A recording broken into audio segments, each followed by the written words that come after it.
Hello friends, ഇന്ന് ഞാൻ വന്നിരിക്കുന്നത് ഒരു പോണി ടെയിലിന്റെ ഒരു ടെക്നിക്ക് പഠിപ്പിക്കാനാണ്. എന്താ കാര്യം എന്ന് വെച്ചാൽ, സാധാരണ നമ്മൾ പോണി ചെയ്യുമ്പോൾ എങ്ങനെയാണ് ചെയ്യുന്നത്?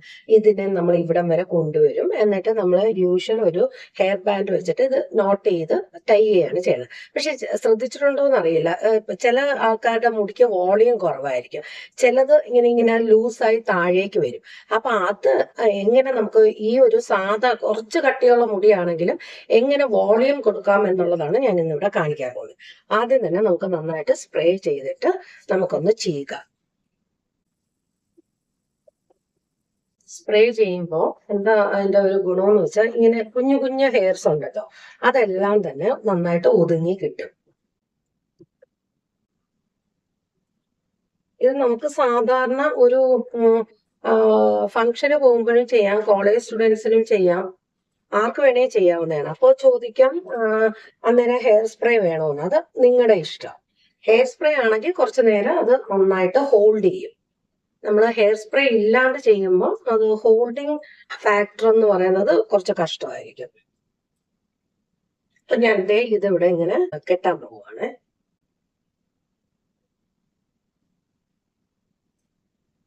എത്രത്തോളം നമുക്ക് ടൈറ്റ് ചെയ്യാമോ അത്രത്തോളം ടൈറ്റ് ചെയ്യാം.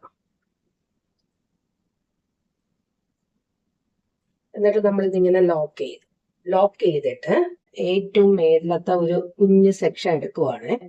എടുത്തിട്ട് ഞാൻ അവിടെ ഓൾറെഡി പോണി ചെയ്തിട്ടുണ്ട്. എന്നിട്ട് ഈ മേളിലത്തെ സെക്ഷൻ മാത്രം ഞാൻ ഒരിക്കൽ കൂടെ അതിന്റെ അകത്തൂടെ എടുത്തിടുക. ഇപ്പൊ കണ്ടില്ലേ, കുറച്ചുകൂടെ ഒരു വോളിയം നമുക്ക് കിട്ടുന്നില്ലേ? അപ്പൊ ഇത് ഇനിയും വോളിയം വേണം എന്നുണ്ടെങ്കിൽ ഈ ഒരു ഭാഗം നമുക്ക് വന്നിട്ട് ഓരോ ലെയർ ആയിട്ട് എടുത്തിട്ട് നമുക്കൊന്ന് ബാക്ക് കോംബ് ചെയ്യാം.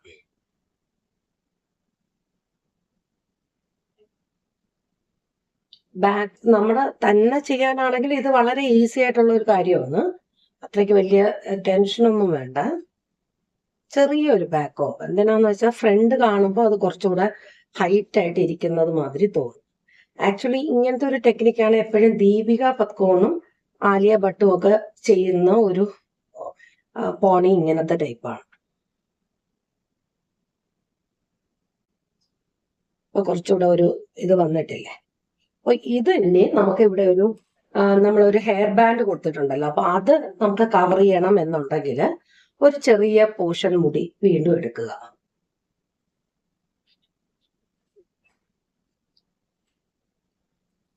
സ്പ്രേ ചെയ്യാൻ പറ്റുവാണെങ്കിൽ നല്ലതായിരിക്കും, സ്പ്രേ ചെയ്തില്ലെങ്കിലും കുഴപ്പമില്ല. എന്നിട്ട് അതിനെ നമ്മൾ നല്ലോണം ചീകിയിട്ട് ഈ പറഞ്ഞ ഹെയർ ബാൻഡ് കവർ ചെയ്യുന്ന മാതിരി നമുക്ക് പിൻ ചെയ്യാം.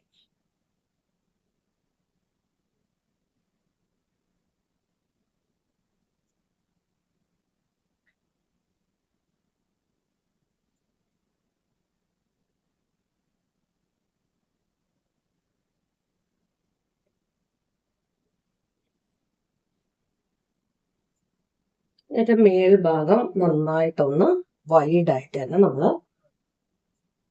ഇതാക്കി ചീകി ചെയ്യുമ്പോൾ, ഇനി ഇവിടെ നമുക്ക് എന്താ ഇപ്പൊ ഒരു ഫംഗ്ഷനൊക്കെ ആണെങ്കിൽ നമുക്ക് ഇവിടെ വേണമെങ്കിൽ ഹെയർ അക്സസറീസ്, ഗ്ലാസോ മുത്തോ ഒക്കെ ഒരു സൈഡിൽ കൊടുക്കണമെങ്കിൽ കൊടുക്കാം, ഇല്ല ഇത് ഫുള്ളായിട്ട് കൊടുക്കണമെങ്കിൽ കൊടുക്കാം. പക്ഷെ ഒരു നോർമൽ ഇതിൽ പോകുമ്പോൾ, ഒരു ഫംഗ്ഷനൊക്കെ പോകുമ്പോൾ ഇങ്ങനെ ഒരു പോണി നമുക്ക് കെട്ടാൻ ഇത് വളരെ ഈസി ആയിട്ടുള്ള ഒരു മെത്തേഡാണ്. ഒരു ഫംഗ്ഷന് പോകുമ്പോൾ പ്ലെയിൻ ആയിട്ട് ഇങ്ങനെ ഒരു പോണി മതിയെങ്കിൽ അങ്ങനെ ചെയ്യാം. അല്ല കുറച്ചുകൂടെ ആക്സസറീസ് എന്തെങ്കിലും വേണം, ബീഡ്സോ ഇപ്പൊ കല്ല് മാതിരിയുള്ള സംഭവങ്ങളോ എന്ത് വേണമെങ്കിലും അത് ഒരു സൈഡിൽ കൊടുക്കുക, അത് നിങ്ങളുടെ ഇഷ്ടം. പിന്നെ ഏത് ഡ്രസ്സിന്റെ കൂടെയും കുറച്ച് എന്താ പറയണ്ട, പട്ടുസാരി അല്ലാത്തത്, പട്ടുസാരിക്ക് പോലും ഇത് ആക്ച്വലി നല്ലതാണ്. പക്ഷെ ഒരു modern dress, modern style of sari draping അതിന്റെ കൂടെ ആണെങ്കിൽ ഇത് കുറെ കൂടെ നല്ല ഭംഗിയായിരിക്കും. പിന്നെ ഇതിപ്പം മുടി കുറച്ച് നീളമേ ഉള്ളൂ, ഒത്തിരി നീളം കൂടുതലുണ്ടെങ്കിൽ നമുക്ക് ചെയ്യാവുന്നത് ഇവിടെ ഇങ്ങനെ ഒരു ബലൂൺ പോലെ വരുന്നല്ലോ, ഈ ബലൂൺ ഇങ്ങനെ തന്നെ നമ്മൾ മെയിൻറ്റെയിൻ ചെയ്തിട്ട് ഇവിടെയും കൂടെ ഒരു ഹെയർ ബാൻഡ് കൊടുക്കുക. ഇത് വേണമെങ്കിൽ നമുക്ക് എന്നിട്ട് കേൾസ് ചെയ്ത് ഇടാൻ പറ്റും. അപ്പോൾ നിങ്ങൾക്ക് എല്ലാവർക്കും ഈ വീഡിയോ ഇഷ്ടപ്പെട്ടു എന്ന് ഞാൻ വിശ്വസിക്കുന്നു. വീണ്ടും പുതിയ പുതിയ വീഡിയോസുമായിട്ട് ഞാൻ വരുന്നതായിരിക്കും. Until then bye.